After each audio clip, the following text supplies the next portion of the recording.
Hey Mr. Chung, in this video, I'll be talking about America in the Cold War. So the Cold War was a competition for global influence between the Soviet Union, which was communistic, and America, which was democratic/capitalistic. So the Cold War basically started after World War II. After the war, the Allied nations got together and agreed that they would allow the European nations to hold free elections and have self-determination. However, the Soviet Union didn't keep this promise, and they enforced communism on many of the Eastern European nations. So after World War II, you begin to see this divide between Eastern Europe and Western Europe, where Eastern Europe would accept communism and Western Europe would stand for democracy and capitalism. America wanted to contain communism and prevent its spread because they saw it as a threat to self-determination and capitalism. This was the main struggle between America and the Soviet Union of the Cold War. So during the Cold War, the US formed the NATO alliance and the Soviet Union formed the Warsaw Pact. The nations of the alliances would fight for their allies if they were ever attacked. This made war very imminent. Even though the Soviet Union and US were allies during World War II, they became enemies during the Cold War. As I mentioned before, America wanted to contain communism within its borders in order to prevent its spread. To do this, the US made the containment doctrine.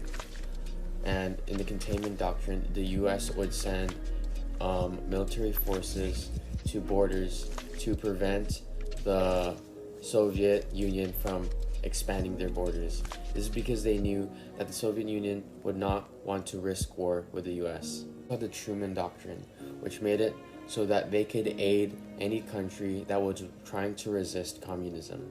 One way they did this was to help European nations to rebuild their governments and economy. This was because nations that had a weak government and a very poor economy were very susceptible to accepting communism. Two doctrines help show the political shift that happened in America after World War II. For World War II, America held an isolationist view, which was that they should not worry about international affairs and only worry about itself. The main reason they had this view was because of the Great Depression, and they were trying to repair the nation. After World War II, America held an internationalist view, which was that they should get involved in foreign affairs that are aligned with American interests. Here, one reason that they were being involved with the Soviet Union is that they didn't want another Hitler or another Nazi regime to develop again. Also, one major similarity that we could see between the communist, Nazi, and fascist governments was that they were all totalitarian, which means that they had dictatorships. One of the first conflicts of the Cold War was the Berlin blockade. So while they were dividing up Europe, they also divided up Germany amidst the Allied nations, and they also divided the capital of Germany, which is Berlin. So Germany and Berlin ended up being divided between the Eastern communist Soviet Union controlled Germany and Berlin, and between the Western capitalist Germany. This division in Germany was very symbolic to the Iron Curtain, or the division that was in Europe. The Soviet Union wanted West Berlin to accept communism, and they did this by trying to starve the people of Berlin by making a blockade. However, America was able to help Berlin in this by sending airplanes with supplies to the people of West Berlin. So in the Cold War, no actual fighting took place between America and the Soviet Union. However, America did fight communist nations that were under the Soviet Union. An example of this was in the Korean War. During World War II, Imperial Japan had taken over. Japan was defeated. It was split between Soviet Union and America. North Korea was communist and South Korea was capitalist. Many North Koreans wanted to reunite Korea just like before World War II, this time, however, under a communist government. So they invaded South Korea. In order to stop the spread of communism, America aided South Korea in defending itself from North Korea. America was able to help push North Korea out of South Korean borders and arrange a ceasefire. This meant that although the fighting stopped, the war never really ended and there wasn't a clear victory. Because of that, to this day, Korean citizens have to do mandatory military training in order to prepare for a potential invasion. After this, many of the American soldiers stayed in Korea, and America would send a lot more racially integrated forces around the world.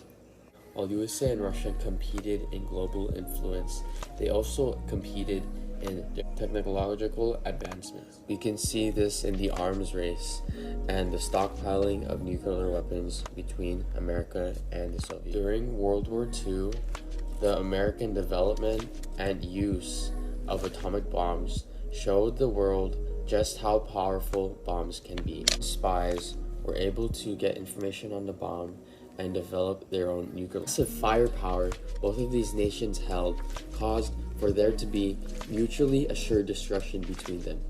This was because both nations had the capability to destroy each other and basically the whole world because of their nuclear weapons. This would prevent any actual fighting from occurring between them. Because of this mass firepower, President Eisenhower introduced these two new policies known as mass retaliation and brinksmanship. In mass retaliation, they would threaten to use the nuclear weapons against the other nation. And in brinksmanship, they would threaten to go an all-out war against the Soviet Union. Retaliation and brinksmanship was similar to the big stick democracy used by Teddy Roosevelt. Big stick democracy, the US would threaten nations with their navy in order to force them to comply. And in brinksmanship and mass retaliation, the US used the threats of their nuclear weapons in order to get the Soviet Union to sort of comply. In addition to introducing mass retaliation and brinksmanship, Eisenhower introduced the Eisenhower Doctrine. And in this, it was similar to the Truman Doctrine in that they would use force and their power to help Middle East resist communism. It was also during this time that the CIA was founded. The CIA was a spy agency that was initially made to help with stopping the spread of the spies would help prevent third world communism by going to the third world countries and installing dictators that would oppose communism. Though this was against communism, it was also against self-determination and democracy, which is what America stood. Because of America's involvement in installing dictators, many third world countries resent America and their involvement up to this day. The American government was trying to prevent the spread of communism throughout the world. They were also trying to prevent the spread of communism within America itself. This led to the spread of the fear of a communist uprising in America, known as the Second Red Scare. Much like how the Second Red Scare started after World War II, the First Red Scare started after World War I. The main difference is that in the First Red Scare, people were scared that communism would come into America through immigrants. During the Second Red Scare, the main fear was that communists had already infiltrated America and the American government and were negatively influencing. The government took action to investigate federal employees and the citizens for communists. They also investigated many industry leaders and Hollywood associates for communist relations. One of the main aspects of the Second Red Scare was this mass hysteria known as McCarthyism, where many people would be falsely accused of having ties with the communists. These accusations were made by Senator Joseph McCarthy. Many of McCarthy's accusations were based on a lot of false evidence, and it helped spread the fear of communism in America. Another thing in McCarthyism was that people who would speak out against the false accusations would put themselves in danger of being accused of communism themselves. You can see that the government breached the constitutional given rights of the citizens, specifically freedom of speech and due trial, similar to how Abraham Lincoln had limited the freedom of speech during the Civil War, and how the Sedition Acts during World War I were unconstitutional in that they didn't give fair trial. Supreme Court case on the Sedition Acts, the Supreme Court said that sometimes it is necessary to limit the rights of the citizens for the sake of national security. The issue of free speech in the Red Scare is similar to the issue of internet privacy today, and the possibility that the government might be monitoring everybody's activities on the internet. The Red Scare was an example of how in a time of emergency, the American government had used propaganda as well limited the rights of the citizens in order to ensure national security. While JFK was in office, he wanted to build up the conventional forces rather than just stockpiling nuclear missiles. This was so that they could use flexible response rather than massive retaliation. Flexible response was where they would use the conventional army to fight for war and guerrilla forces rather than just bombing the enemies with a nuclear weapon. Lessen the risk of actually using the nuclear weapons. There was a communist uprising in Cuba, which is just 100 miles off the coast of Florida. America wanted to stop this, so they sent CIA agents to try to overthrow the government. When they failed, they tried to invade. This invasion was known as the Bay of Pigs, and it failed. After this, American intelligence found out that the Soviet Union was in the process of sending nuclear missiles. This was bad because if the missiles were sent to Cuba, America would be in range of it. This caused for tensions and the possibility of war between America and the Soviet Union to be very high. Luckily, JFK and Khrushchev were both able to come to a diplomatic settlement. The Soviet Union agreed to not put missiles in Cuba, and America agreed to take away their missiles from Turkey and Italy. This helped improve relations between the US and the Soviet Union, as well as display JFK's ability to make very good decisions in precarious situations. Just like Korea, Vietnam also had their own communist. During this time, Vietnam had been a French colony, and many Vietnamese wanted to escape this colonial rule because the French were very harsh. They were able to get support for their resistance of the French from the Soviet Union.